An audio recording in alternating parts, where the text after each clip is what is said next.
the terror of Blackwater Swamp in the heart of the American South lies Blackwater Swamp, a place avoided by all who value their lives. Legends speak of a monstrous alligator, not just a beast, but a cunning, bloodthirsty predator named towering, fat, and deceptively Gargantos is feared not just for his size and hunger, but for his intelligence and cruel sense of deception. When a team of treasure hunters ventures into the swamp, unaware of the ancient evil that lies within, they find themselves caught in a game of terror orchestrated by the deadliest predator nature ever birthed. The last survivor to Moon was a pale coin hung in the southern sky, barely lighting the gnarled maze of cypress trees and thick fog that clung to Blackwater Swamp like a wet shroud. Crickets chirped, frogs croaked, and the water gurgled with unseen movement. But then came the sound that didn't belong. The crashing of a man through undergrowth, thrashing, stumbling, running for his life. His name was Clyde Harper, and he had once been a strong man, the kind who didn't scare easily, a veteran, a tracker, a man who knew every type of predator that stalked the wilds. But not this one! Not that! He emerged from the swamp like a ghost, covered in mud and blood, his shirt shredded, one boot missing. His eyes were wild, rolling like those of a spooked horse, and his breaths came in wheezing, ragged gulps. He collapsed onto the gravel road that cut through the edge of the swamp, blinking up at the stars like he didn't recognize him. A pickup truck screeched to a halt a few yards away. Out jumped Sheriff Bill Rawlins, coffee in hand, still chewing on a stale donut. Clyde, the sheriff called, running over. "Is that you?" Clyde looked up. His voice was hoarse, cracked, as if he'd been screaming for hours. "It's still in there," he rasped. "We thought it was just stories, Sheriff. Just stories, ... but it's real. It's real. It's him." Sheriff Rawlins crouched beside him. "Who?" "Clyde, what happened to your group?" Clyde's lips trembled. "It ain't no gator. It looks like one long teeth, scales like ironized that burn like oil lamps. But it ain't natural. It's smart. Sheriff, it tricked us, watched us, lured us in like a snake playing dead. It didn't just kill M... It played with them. It wanted us scared." Rawlins frowned, exchanging a glance with the paramedic now jogging over with a stretcher. "What are you talking about, Clyde? What did you see?" Clyde reached up and grabbed the sheriff's collar. His fingernails were broken and bloodied. "Gargantos. That's what it's called. The old folks whispered that name. Said he's been around for 100 years, feeding off the blood of men. And we walked straight into his pit. Take it easy," Clyde Rawlins said gently, trying to pry his fingers free. "You're in shock. We'll get you help. Just tell us where the others are." Clyde's body began to shake violently. "Gone. All gone." He took Marla first, broke her legs and dragged her into the water. She screamed so loud the birds stopped flying. Then Freddie got caught in that ... Thing strapped, a fake island, looked real. It sank the moment he stepped on it. Gone in seconds, Ambet.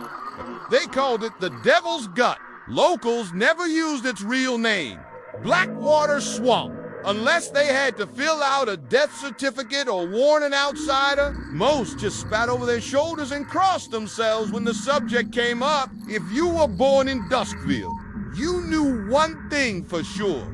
You didn't go near the swamp after sunset, and you never spoke the name Gargantos out loud. Inside the rusty diner near the edge of town, a trio of old men sat in silence as the bell above the door jingled. In walked 5 strangers, dusty boots, heavy packs, and confident smirks. The kind of swagger that only came from ignorance. "City folks," muttered one of the old men, tapping his knuckle on his coffee mug. "They've got that treasure hunter look." He was right.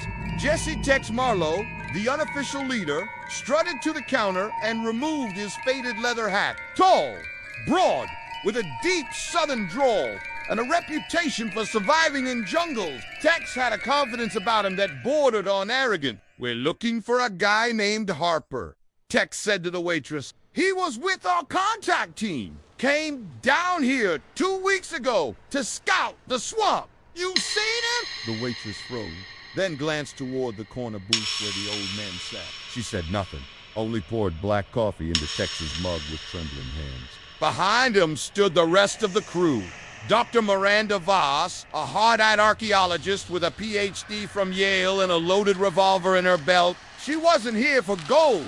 She was hunting truth, and she'd heard whispers of an artifact buried deep in the swamp. Kyle Booker, their tech guy, tall, wiry, always recording with his helmet-mounted gun. To him, this was content. A documentary, maybe a viral YouTube series titled Lost Legends, Swamp Monsters, and Cursed Riches. Mark is Big Mac Dugan, their gear mule and close combat ex-Marine. Shaved head, heavy breathing, muscles thick as telephone pole. And finally, Sasha Lenov, a mysterious Russian diver and cartographer who rarely spoke unless she had to. She claimed to have swum with crocodiles in the Congo. She carried a machete longer than her arm and had eyes that rarely blinked. The waitress leaned in close. If you know what's good for you, turn around. Clyde Harper came back, half crazy, raving about the swamp demon like a preacher on fire. He's lucky to be alive. Tex raised an eyebrow. You mean the diner went silent. Forks paused midair. Chairs creaked as heads turned slowly. Even the jukebox in the corner, once humming old blues, seemed to cough and die. You shut your mouth, said one of the old men in the booth, voice trembling. You don't say that name here? Tex grinned. So the legend's true. Another man stood. That thing's been here longer than this time. My granddad told me stories about it when I was sick. Said it was born in a swamp, bred from some foul mix of demon and gator. Ain't just big, it's wicked smart. It don't just kill. It stalks, plays game, waits for fear to form it before it strikes.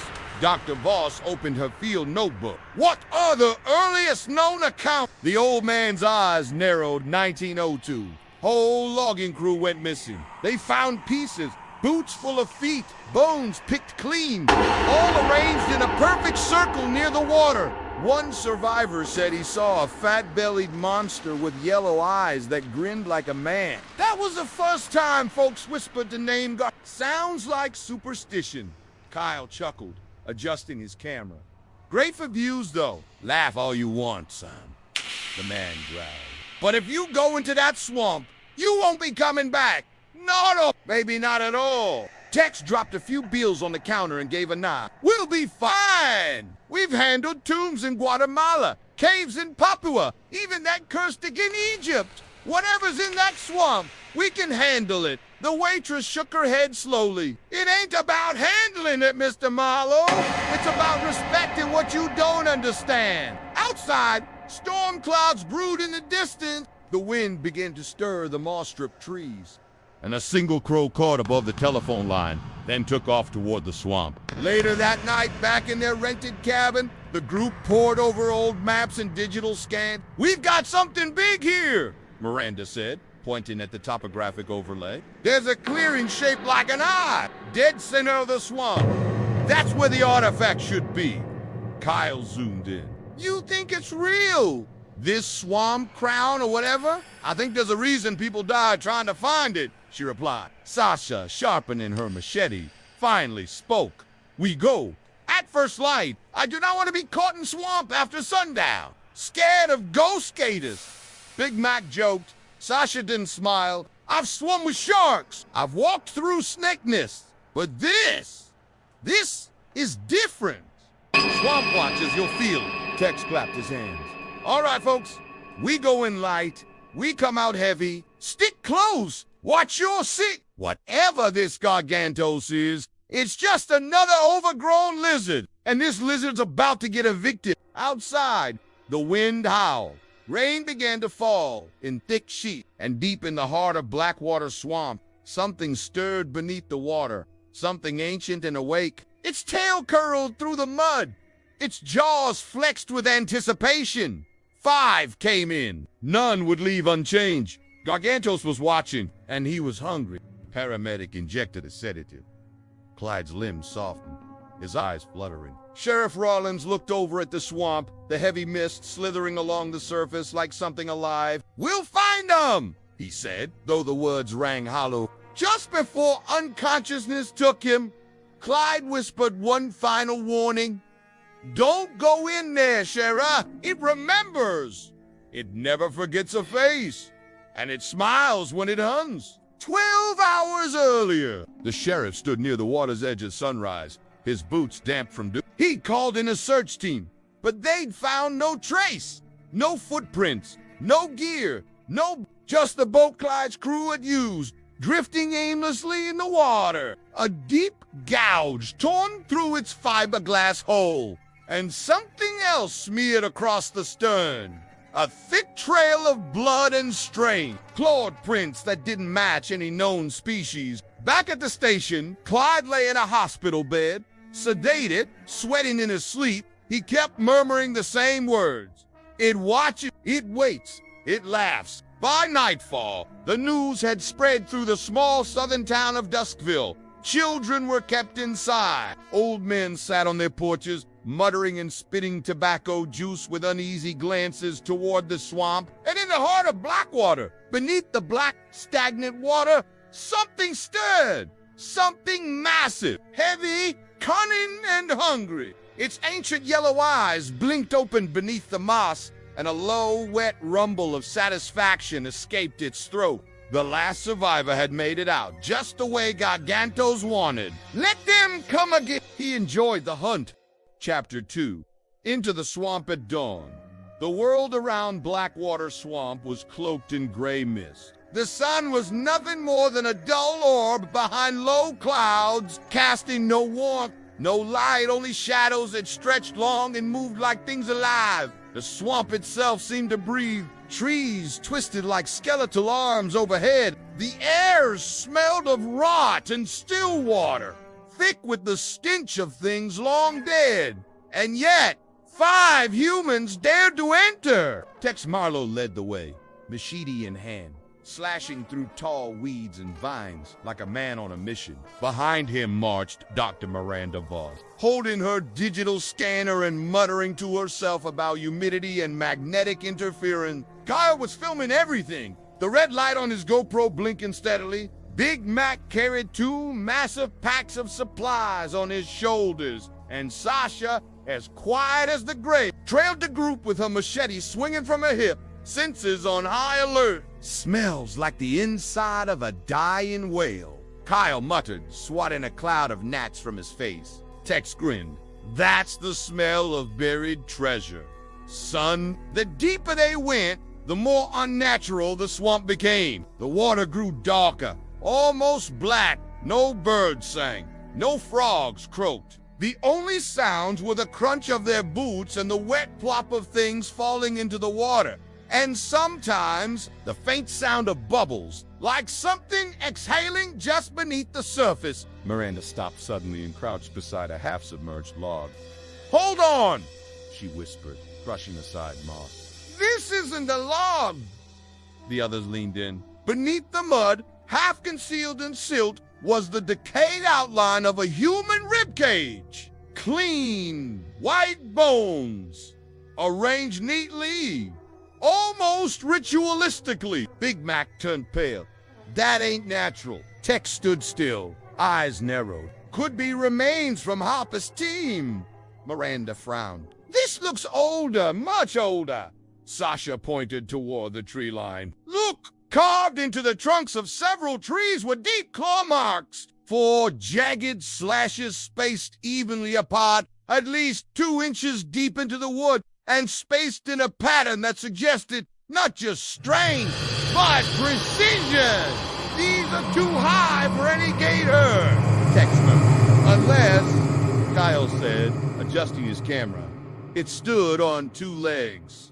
No one laughed. 2 hours later, the team reached what appeared to be solid ground. A raised patch of earth covered in moss and dotted with cypress knees. This'll do for a break, Tex said, unslinging his pack. As they sat, Kyle began flying a small drone over the swamp canopy. using a tablet to guide it. I'm getting some amazing footage, he said. Even the trees look haunted. Miranda was staring. I'm picking up metallic anomalies about 400 yards ahead. This may be our artifact site. Big Mac leaned against a tree and exhaled. Good, because this place gives me the creeps. Ain't heard a single bird in hours. Just nothing. Sasha was silent. She knelt and pressed her fingers into the mud. What is it? Tex asked. She looked up slowly. The water around us has no ripple, no current. Nothing stirs it. That's wrong. Maybe we're in a dead zone. Miranda. No, Sasha said. As if on cue, Kyle's drone feed flickered, then turned to static. Signal dropped, Kyle said. Maybe interference? Then something thudded softly near their feet. They all turned. It was the drone, crushed and mangled, dropped from the air as if swatted. Something hit it, Kyle said, voice shaking. Tex raised his machete. All right, listen up. We move forward, slow and tight. Eyes open, weapons ready. They pushed on, deeper into the belly of Blackwater. An hour later, the trail had narrowed to little more than a gap between trees, flanked by water on both sides. Long shadows danced across the surface. Long roots twisted like the bones of giants. They passed the remains of a canoe, cracked in half sunken in the muck. Tex examined it. Carved initials. F.H. This was Harper's team. A little farther, they found a tattered backpack, tangled in vines. Inside, a half-eaten protein bar, a broken compass, and a notebook. Miranda flipped through, her face piling, the last entry read, "We lost Martha. Something took her in the night." Freddie saw it, said it was laughing. We're going to try to circle back, but I think it's playing with us. It wants us to stay lost. This thing, whatever it is, it's not a gator. It's smarter than us. More patient. It pretends to be part of the swamp, but it's watching. Always watching. Big Mac was visibly sweating now. We need to get out of here. Tex shook his head. We're close. Too close to turn back now. That's when the first scream shattered the silence. They ran toward the sound. What they found was worse than death. On a patch of muddy earth, in the middle of a ring of trees, stood a row of scarecrow-like efforts. But these weren't made of straw. They were made of bone, human bones, arranged in grotesque mockeries of the human form. Skulls grinned beneath woven red hats, ribs tied with vines. Hands, or what remained of them, clasped as if in prayer. Oh my God, Miranda whispered, her voice cracking. Kyle was filming, even though his hands shook. At the center of the clearing, a message was carved into the mud in what looked like dried blood. You are not the first. You will not be the last. They heard a splash, a slow, heavy splash. Then another. Then silence. Sasha raised her machete. It's near wet, Tex shouted, spinning around. The trees rustled. Water churned behind them. Then they saw it. Just a flash, a massive shape disappearing beneath the water, no more than a glimpse, scowled tail muscled back, yellow glowing eyes, a face too wide to be natural, under grip. It was smiling, and then it was gone. Tex's voice was low, controlled, but urgent. Move. Now, backtracking, they tried to retrace their steps, but the path had changed. Where once there was dry land, now there was only water. No, Miranda said, panic rising. We came this way. I marked this tree. Kyle pointed. That tree, it's not cut anymore. Sasha nodded grimly. Swamp is shifting. No, Tex growled. It is shifting the swamp. It's hurting us. Big Mac's voice cracked. Then where's it hurting us to? Behind them, the effigies began to move. Not by themselves, by the wind or something else. They fell into silence again. That unnatural, complete stillness that had haunted them since the start. Then came the sound of breathing, deep, wet, guttural, like a monster just beneath the surface. First blood, the air felt thicker now, like it carried weight, as if something unseen pressed against the group from all sides. Even breathing became a chore. Every inhale flavored with mildew decay and the faint coppery scent of something far worse. Blood. Tex had the team moving in a tight diamond formation. Sasha leading, Big Mac covering the rear. Kyle's camera was now hanging at his side. Forgot his hands shook too badly to film. No more talking, Tex whispered. We keep low. We keep close. Sasha raised her hand suddenly.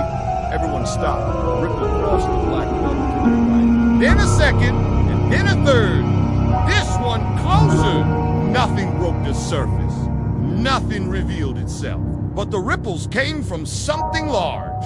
Sasha crouched slowly, eyes scanning the water like a hawk. Then, snap, a dry twig behind them. They all spun. Nothing but moss, ferns, and roots twisted like sleeping serpents. But Miranda was breathing fast. It's circling us. Tex nodded. That's what predators do. Then they realized something. Big Mac was missing. Vanished Tex counted heads. Then shouted, Mac, no answer! Mac Heil joined in, voice rising, fear bubbling in his throat. Silence. Miranda pointed. There, his boot tracks. They go off that way, into the brush. No one heard him leave. Sasha asked, already stepping toward the friend. He was behind me the whole time, Tex muttered. Didn't even hear him go down. The tracks were heavy and unmistakable. Deep impressions from boots that weighed over 300 pounds of gear and muscle. But after 15 feet, they stopped. Just ended. No scuff marks. No drag line. No signs of a struggle, like he'd been plucked from the earth. Sasha knelt and touched the soil, her brow furrowed. It's as if he was lifted. That's impossible, Kyle stammered. There's no gator big enough to. Then Miranda screamed. They all spun. She pointed at a nearby tree. Dangling from a low branch, swaying gently in the breeze, was Big Mac's necklace. A military-style dog tagged with his name in blood type. It was hanging by a vine tied into a perfect noose. Below it, in the mud, was a bloody handprint. 5 thick fingers clawing desperately at the air before vanishing completely. Tex moved in, jaw tight. This wasn't random, Kyle swallowed. He didn't even get a chance to scream. No, Sasha said softly. He was taken by something that knew exactly how to kill without making a sound. And from the shadows between the trees, something watched. The hunter revealed back at their temporary rest site. The group sat in silence. The trees groaned around them, fog pressed in, coiling around branches like constrictor snakes. Sasha sharpened her blade with deliberate strokes. Miranda clutched her notebook, whispering, this thing is intelligent. It doesn't just attack, it selects, it plans. Tex stared out into the darkness. It's isolating us, picking us off, just like Harper said. No, Miranda said, flipping her. Worse. It's toying with us. Kyle sat apart, hugging his knees, his face pale. He was right behind me. I would have heard something, seen something. Sasha glanced up. You didn't, because it didn't want you to. A branch snapped. This time, everyone heard it. Then, a low, wet, gurgling sound. Like something laughing through mucus. Tex lifted his rifle. Sasha drew her blade. Miranda took cover. Another sound this time, like something dragging across bond. Then, slowly, from behind a curtain of moss, something emerged. At first, it looked like a mound of earth. Then it moved, rising from the mud. The creature stood half submerged, its form hidden by distance and fog, but its eyes glowed, yellow-orange like lanterns in the mist. Its snout was wide, stretched into a permanent, unnatural grin. Teeth jutted out like ivory knives, some broken, others gleaming. It blinked, then it winked and slid back into the water without a sound. "Blood in the water," Tex shouted. "Move!" They ran. No formation, no plan, just raw panic. Branches clawed at their faces. Thorns tore through sleeves. The swamp seemed to close in on them, every direction leading nowhere. Behind them, the water exploded as something massive breached the surface. Just a glimpse of tail and teeth, then vanished. Kyle tripped, fell face first into a puddle of red water. Not red, from clay. Red from blood, he screamed. Sasha pulled him up. "It's fresh!"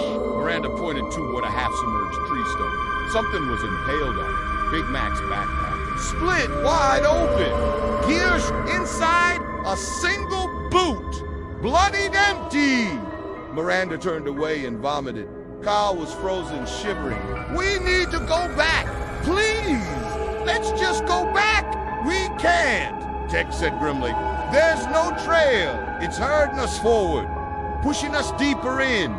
Sasha nodded. Classic predator tactic. Cut off! Escape. Make prey. Run where you want. So what?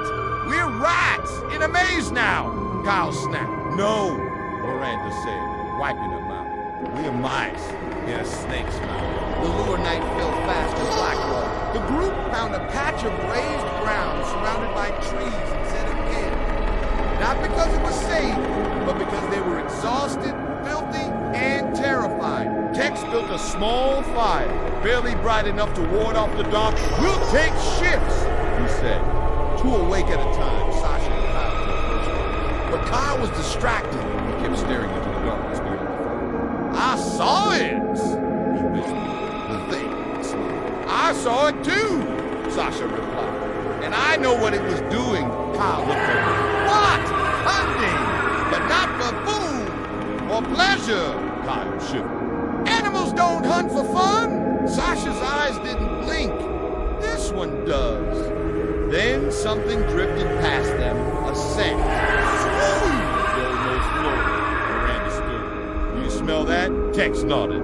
"Jasmine. But there's no jasmine in this swamp." They followed the scent with their eyes and spotted a faint glow in the distance. "Light," Kyle said. "Maybe help," Tex rose slowly. "Or bait." "I'll check it out," Sasha said. "No one goes alone," Tex snapped. So Sasha and Miranda moved toward the glow. Carefully, quiet. What they found was worse than a trap. It was a mirror, not glass, but water, unnaturally still and round, like a silver plate. In its center floated a reed raft, and on that raft, Big Mac, or what was left of him, he was sitting upright, his body impaled on a sharpened tree branch. His eyes were open, his face frozen in terror. His arms were twisted behind him, praying, just like the bone effigies, and carved into his chest, in jagged claw marks, was a single word. "Hello!" Sasha whispered. "It's playing with us!" Miranda turned and screamed. From the trees, the glowing eyes watched. From the mud, the smile widened. And from the dark, the low, wet laugh. Garganto's was closed! The deceiver, the fire, had long gone out, but the stench of burning meat lingered. They hadn't dared touch Big Mac's body. After Sasha and Miranda returned from the miracle, shaken and silent, the group had sat in stunned silence. Even Kyle had stopped filming. Whatever excitement or thrill-seeking had brought them here was gone, replaced by a choking dread that clung to their skin like the swamp that's own mist. They were in its territory now, and it was no longer hunting them like prey. It was treating them like toys. "We can't keep going," Kyle whispered. "We need to stay put, build a signal fire, wait for a chopper. There's no reception," Miranda snapped. "And even if there were, they wouldn't make it in here. This place bends, shifts, like it's alive." "Not alive," Sasha muttered, sharpening her blade again. "Possessed." Tex hadn't spoken an hour. He stared into the darkness, trying to calculate. He'd led expeditions into haunted temples, booby-trapped ruins, cursed mines. But this was something else. Then As if summoned by his thoughts, the swamp changed. The oppressive silence lifted. A breeze stirred the moss. Somewhere, a bird sang, a single bright warbler's note, high and pure. Then another, and then the sounds of frogs, bugs, rustling branches. Nature returned. The group looked around, stunned. "What's going on?" Miranda asked. "It's like Tex stood, like it's over." Kyle laughed, a short, nervous bar. "We made it through. Maybe it's territorial, like a gator guarding its nest. We passed the danger zone." But Sasha didn't move. Her eyes stayed on the water, narrowed and sharp. "No," she said. "This is wrong." The false path. They moved again at dawn. The air was cleaner now, the water clearer. Even the trees seemed less hostile, less gnarled. For the first time, sunlight pierced the canopy. Kyle walked with a bounce and a step. Maybe there really is a treasure here. Maybe Gargantos was just defending it. Tex didn't respond. He had a hard, thoughtful look on his face. Something about the convenience of it all didn't sit right with him. After hours of trekking, they stumbled upon a curious sight. A clearing, lush with green grass, wildflowers, and soft sunlight. At the center stood an old wooden watchtower, rotten but intact, about 3 stories tall. A ladder led to a platform above. Beside it, a well made of stone. Kyle ran ahead. "This is it! A base camp!" Tex grabbed his shoulder. "Wait, come on, man! Look, there's a water source, shelter, signal fire point." Sasha approached the well and knelt beside it. She peered in. "It's dry," she said. "And old?" Miranda walked to the tower and brushed her fingers across the wood. "This is at least 50 years old, maybe more. Some kind of survey post?" They decided to rest there, exhausted and parched. Kyle climbed the tower and shouted from above, "I've got bars!" "1 bar." Tex's eyes widened. "You serious?" "Yeah! Hold on!" He fumbled for his phone and started dialing. Come on! Come on! A click, then static, then a voice. "Hello?" Kyle nearly wept. "Yes, this is Kyle Booker. We're in Blackwater Swamp, 3 of us. We need emergency evac. Coordinates coming through. Coordinates received. Helicopter dispatch. ETA 20 minutes. Tex looked up. "What? That fat? Must have had someone nearby." Kyle grinned. They all felt it. A sense of hope. For the first time in days, there was a light ahead. A way out. Miranda smiled. Maybe this tower was meant as an emergency spot. Maybe they had backup after all. Sasha stood motionless. Something is not right. She walked over to the well again. Something about it bothered her. She picked up a pebble and dropped it in. She never heard it hit bottom. No splash, no clink, just silence. The radio crackled again. ETA, 10 minutes. Hold position. Do not move. Kyle whooped.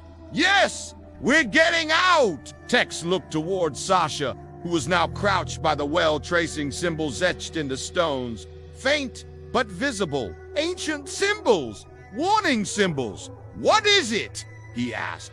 She stood slowly. "This tower isn't a shelter," she said. "It's a trap. Everyone froze. It's placed in the heart of the swamp," she continued, "where things appear calm. Where people let down their guard. The well has no bottom. It consumes. But the signal," Kyle stammered. Miranda grabbed the radio and turned it over. Her face turned to stone. "It's not on. Silence!" The radio had no batteries, and still it crackled. Kyle backed away. No! No! No! Suddenly, a sound erupted from the trees. Thwack, thwack, thwack. Heavy steps, slithering water. Then, from the trees, a figure emerged. It wore a Big Mac's jacket, dragged one of Big Mac's boots. Its head was tilted sideways. And its face wasn't a face. It was a mask of bone and moss, a mockery of a human smile carved into its surface. It stopped, raised one arm, waved. Kyle screamed. They grabbed their gear and ran into the maze, but the moment they left the clearing, the swamp changed again. Trees twisted, roots rose like barriers. Paths that once existed were gone. They ran in circles, always ending up back at the watchtower 3 times. It was like being inside a puzzle, one designed to trap and confuse. We're stuck, Miranda whispered. It won't let us leave. Sasha raised her machete. Then we cut our way out. She struck a tree, and her blade snapped in half. The tree bled. Not sap, blood. Real, dark blood, dripping down its bark like a wound. Kyle turned and vomited. Tex stepped forward and lit a flare, tossing it against the tower's base. It caught fire fast. Too fast. The flames roared up the tower like it was doused in kerosene. But it didn't burn like wood. It screamed a high, shrieking sound like metal on bone. As the fire climbed, the well rumbled. From its depths came a new sound. Climbing, scraping, claws. They ran again. Anywhere, nowhere, just away from the tower. As the flames reached the top, the bone-masked figures stepped into the fire and vanished. The Lurins. By nightfall, they found themselves on an island of tangled roots. 3 of them left. Tex, Sasha, Miranda, Kyle was gone. One moment, he was behind him. The next, only his camera remained, still recorded. Lying in the mud, face up, the last frame, the bone-masked figure waving again. Only now, it wore Kyle's hoodie. The swamp's game, the swamp had gone silent again. Sasha, Tex, and Miranda stood in ankle-deep mud, surrounded by towering trees and stagnant pools. The air was suffocating, thick with moisture and filth. Somewhere behind them, the watchtower still burned, its smoke curling into the dusk sky like a warning to the heavens. And yet, the sound of the fire faded quickly, swallowed by the swamp. It was just the 3 of them now. No radio, no trail, no. Kyle. Tex stood still, scanning the horizon. We move east. Find high ground. Maybe. Stop pretending this is just another jungle hike, Miranda snapped, wiping blood and grime from her face. We're not in nature anymore. We're inside a predator's mind. Sasha's eyes moved slowly, head turning left and right like a radar dish. It's watching, always. Then let it watch, Tex muttered. We don't give up. They marched through water black as oil, each step a labor. Branches clawed at him. An unseen insects bit through their clothes, and all the while, something followed.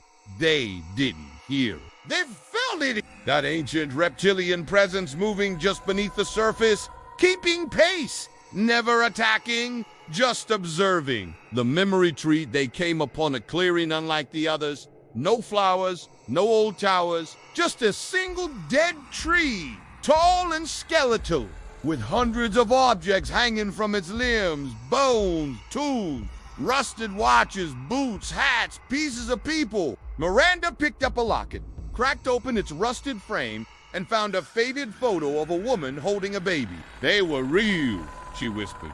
All of them. Dozens, maybe hundreds. Tex examined the tree's bark. Names carved in.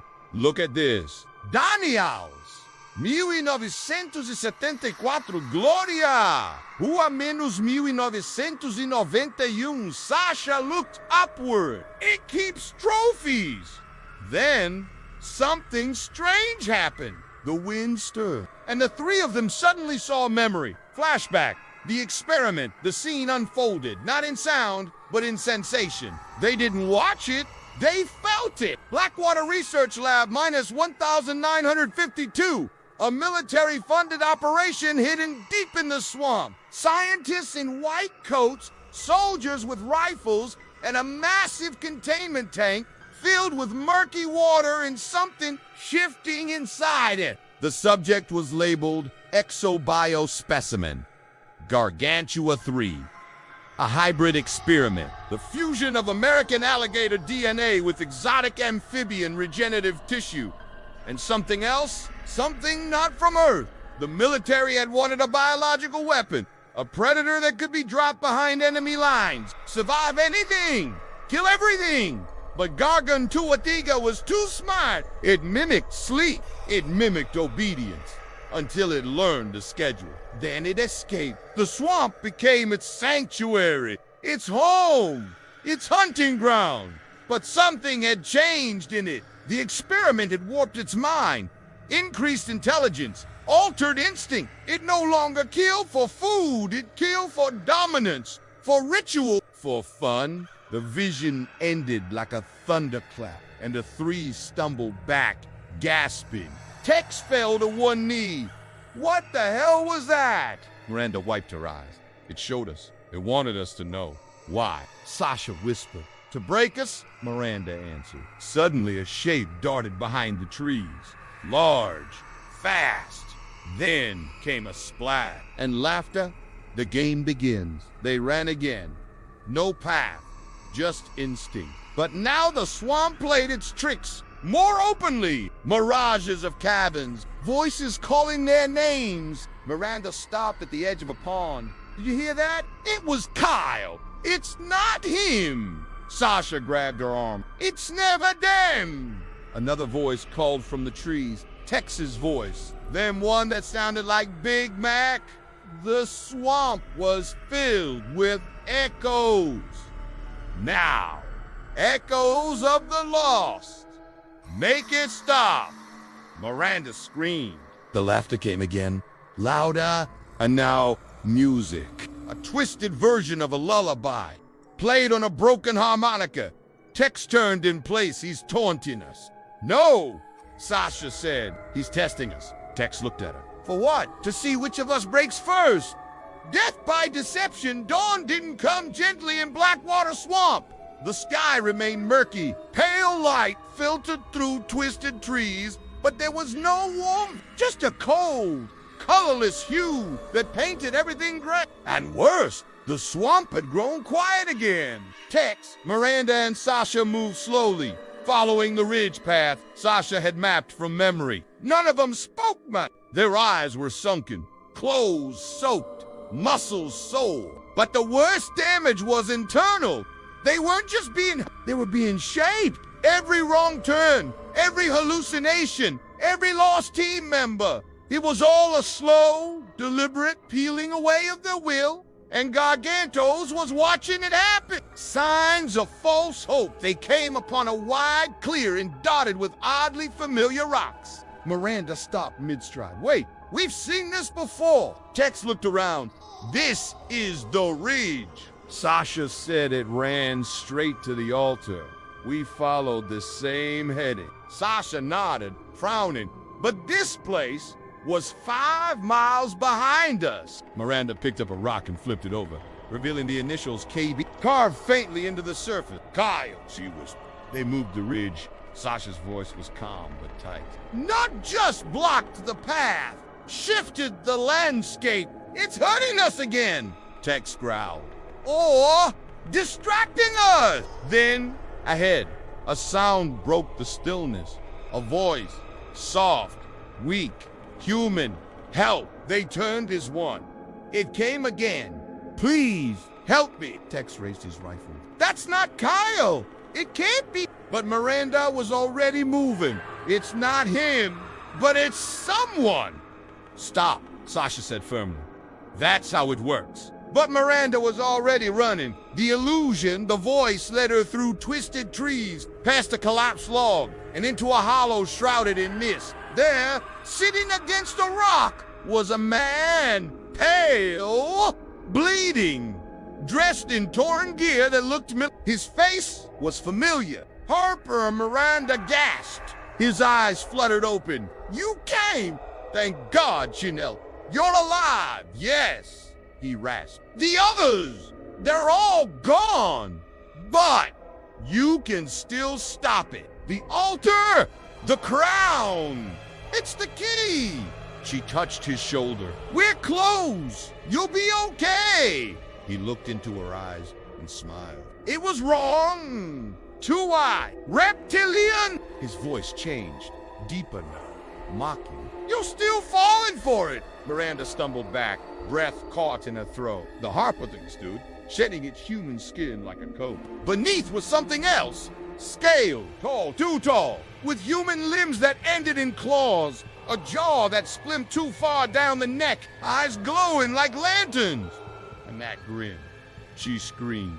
Tex's decision. Tex heard her scream and sprinted ahead, machete in hand. Sasha chased him, warning, it's a lure. Stay sharp. They found Miranda lying beside a rock, eyes wide, gasping. Tex dropped beside her. Miranda, what happened? She pointed into the trees. It wore his face. Sasha stood over them, scanning the brush. Gargantos is near. We move. No, but Miranda didn't move. Her hands clutched her side. Blood trickled through her fingers.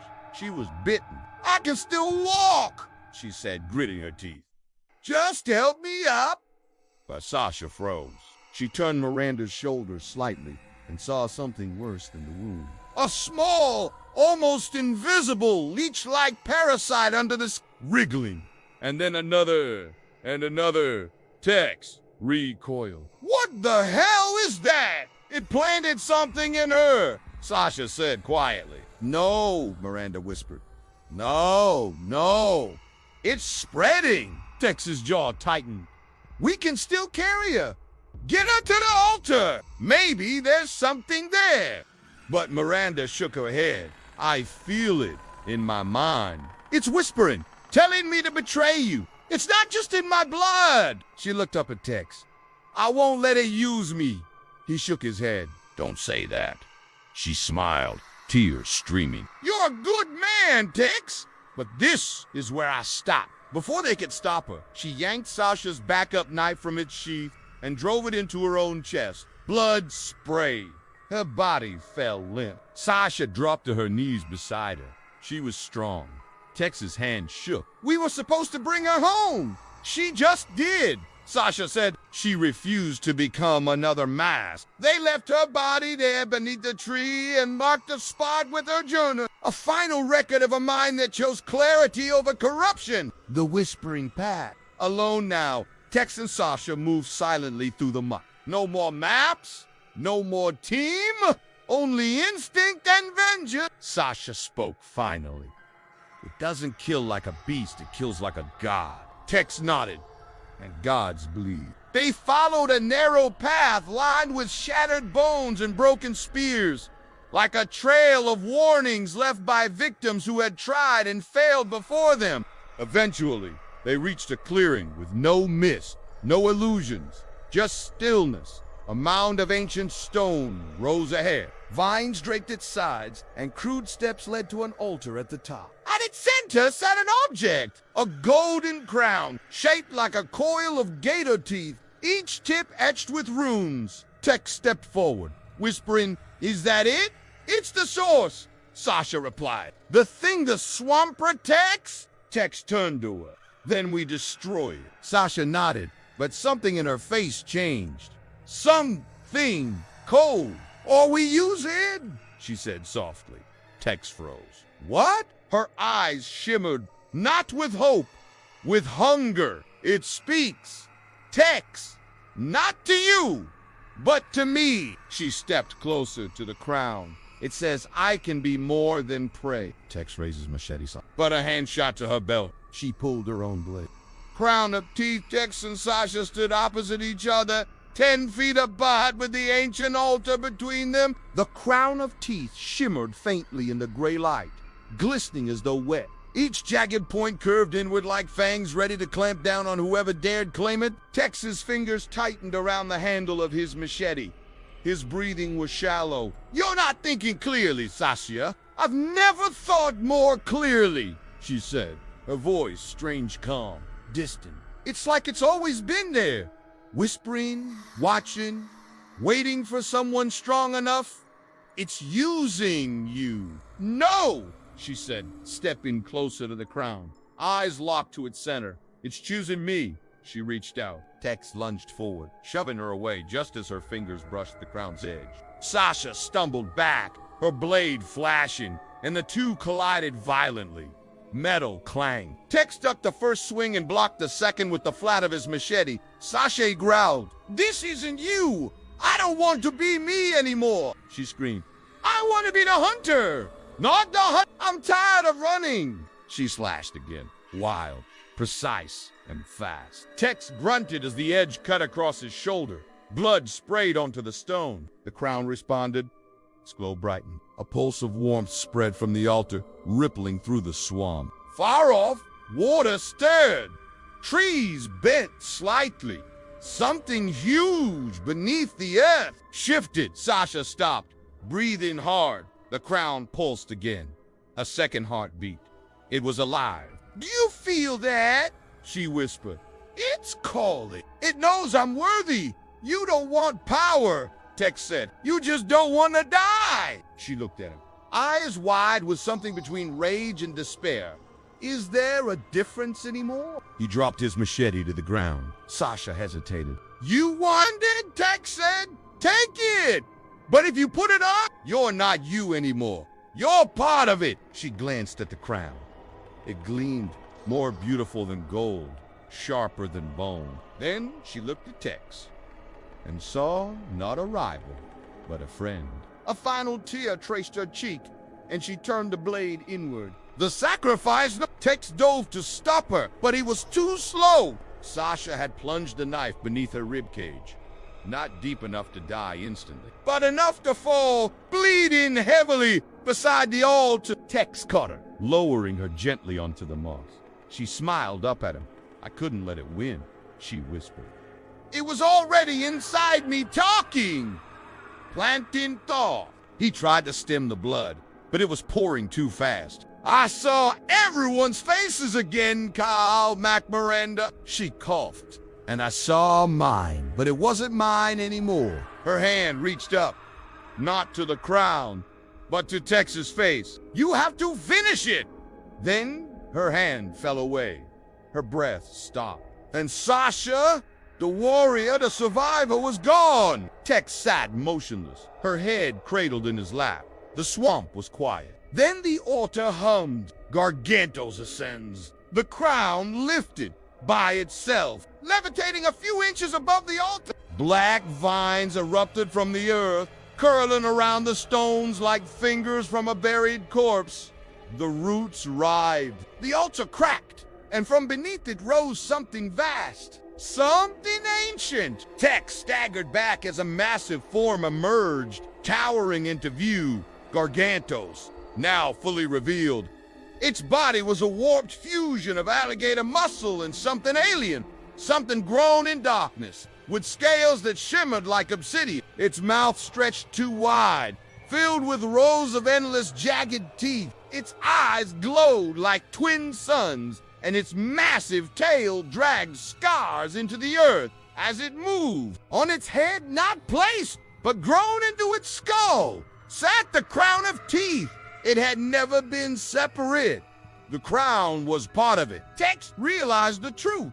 The artifact wasn't a relic. It was a throne, a symbol of dominion, a crown for...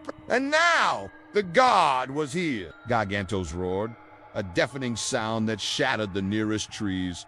The air vibrated. Blood seeped from Tex's ears. Then the beast charged. The final stand. Tex ran, dodging through trees as the behemoth pursued. Gargantos didn't lumber. It glided, impossibly fast, crashing through trees, its grin ever widening. Tex dove rolled and pulled the last flare from his belt. He lit it and threw it into a patch of swamp gas. Boom! The explosion tore through a swath of jungle, flames licking Gargantos' side. It reeled, not from pain, but from surprise. Tex ran again, drawing the beast back toward the altar, toward a trap. He had seen the weakness. The crown of teeth didn't glow with energy. It absorbed it. It drew power from blood. And Sasha's was still fresh on the stones. Tex circled the altar and grabbed her blade. He ran straight for The beast lunged, massive jaw snapping. Tex slid under it, slashing its underbelly, exposing the soft pink seam between armored scales. The creature howled. He rolled onto the altar, now glowing red with heat, and then he plunged Sasha's blade into the heart of the crown. The effect was instant, a blinding flash.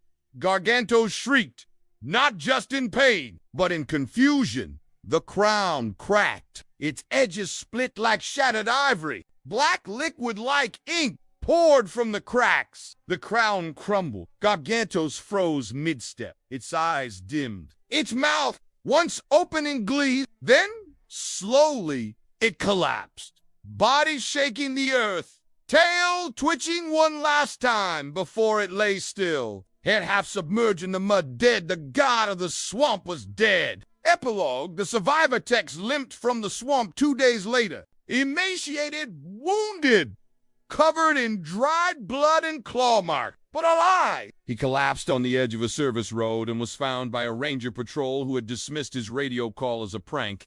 They didn't believe most of his story. They never found the altar, or the crown, or the bodies.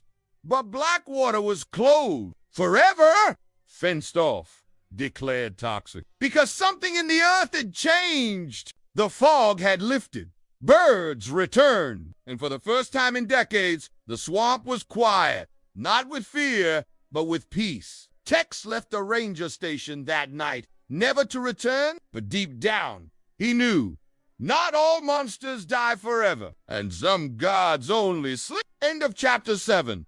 Crown of Teeth. Would you like me to now assemble this entire story into a downloadable document or prepare the final chapter? Perhaps an epilogue or a closing twist where something stirs again in Blackwater. 1 year later, sleep no more outside Tool Parish. Louisiana border, they called it the Black Vein, a dark, spreading line of unnatural swampland that had begun to slither beyond Blackwater, infecting bayous, creeks, and low-lying towns. No animals lived there now. No birds sang. People whispered about missing dogs, cattle found drained, and children who talked to the air. The government had once called Blackwater an environmental disaster. Now they called it Zone Zero, a 100-mile radius of closed-off territory. Drones flew over it. None returned. Something inside was growing, and people had started worshiping it. They didn't call it. They called it the Crowned One. Tex's last mission, Tex had stayed off, but when he saw the news, a satellite image showing a strange circular shrine in the middle of the swamp, with twisted black symbols visible even from space, he knew it hadn't ended in Blackwater. Sasha had died for nothing, unless he went back one last time. He gathered what he needed: explosives, old maps, Miranda's field notes, and a single photo of his fallen team. Then he made his way to the swamp's edge. At night, when the wind whispered with teeth, into Zone Zero, the border was lined with fencing, sensors, and signs that read death to trespassers. Tex slipped through like a ghost. He remembered the paths, the trees, the smell of the wet rock. But now, everything was different. The swamp breathed. Each step felt like walking across the lung of a giant beast, and it knew he was there. Tex didn't care anymore. He made it to the shrine in 2 days. It was enormous. Bones of gators, bears, even humans, arranged in spiral. Dead trees bent inward, forming a crown-shaped dome over the altar. And at the center, perched like royalty, Ethan. But he wasn't a boy anymore. He was taller, paler. His skin bore patterns like reptile scales. His pupils were thin slits, and his voice echoed with something ancient. "You returned?" he said. "The killer of gods." Tex raised his weapon. "You're just a puppet." Ethan smiled. "I was," he said. "Now I'm more. The crown made me, and now I'll make more." Behind him, the swamp stirred. Gargantos rose again, bigger than ever, twice the size of a city bus, covered in crowns, grown from its back like horns. Around it, half-human followers, men and women with sunken eyes and scaled skin, crawled and hissed. Tex knew what he had to do. The final gambit, he pressed the detonator. Charges buried around the altar lit up the swamp in a series of fireballs. The cultists screamed. The shrine exploded. Gargantos roared in fury and turned, too slow, as Tex lit a flare and ran straight at it. The beast opened its maw, massive and foul. Tex didn't stop. He leaped straight into its mouth. The last explosive, the one on his chest, was set to manual. Inside the beast, Tex saw fire and roar. The walls of its body pulsed around him like a living cave. And in its heart, the true crown, glowing, feeding it. Tex drove the charge straight into the base of it. Then he whispered, "Sasha, Miranda, I'm coming home." Boom! The swamp turned white. A shockwave flattened trees for miles. Fires consumed the spiral altar. Black blood sprayed across the sky. The crown shattered. The beast's scream echoed 4 minutes before finally fading into silence. When the smoke cleared, there was nothing left. No shrine, no crap, no god. Only a crater filled with still water and peace. Final epilogue. 10 years later, Blackwater is gone now. Not just fenced, forgotten. No maps mark it. No flights pass over it. Locals call it cursed ground, where no plants grow and birds avoid the skies. Tex's name faded from the world. No one ever found his body. But deep in the water, sometimes, when the moon is right, a ripple moves. And if you listen closely, you can hear a low hum. Not of a beast, but of something waiting. Because evil doesn't die. It sleeps. And the crown, it always finds a new head. The end.